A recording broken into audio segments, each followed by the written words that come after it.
In this guide, I'm going to show you how you can sell a car here in GTA 5, both in story mode and in GTA Online. Before we get into this guide, make sure to like the video and subscribe to the channel with all notifications on. It really does help the channel and lets us know that you want more content like this. We'd greatly appreciate it. And if at any point through this guide you do have any questions, just ask them down in the comment section below and we can help you out further. I'm going to be doing my best to reply to every single comment down there.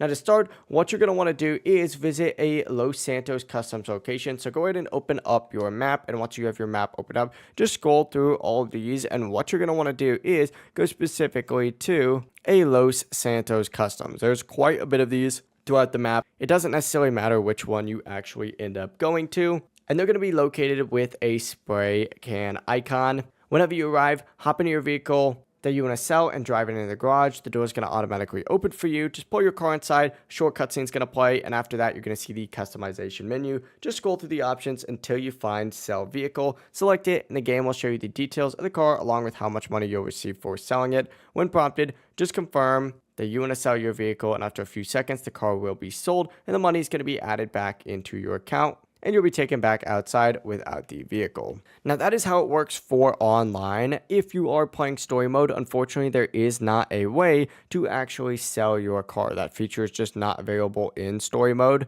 since most of the cars are given to you throughout the game. However, you can use mods and whatnot in story mode specifically, not in online, to get like infinite money if money is the issue for you. And we have full guides breaking that down, so I recommend checking those out. If you do have any questions though, just ask them down in the comment section below and we can help you out further. I'm going to be doing my best to reply to every single comment down there. Before you do leave this guide though, make sure to like the video and subscribe to the channel with all notifications on. It really does help us out and lets us know that you want more content like this. We'd greatly appreciate it. Have a great rest of your day though.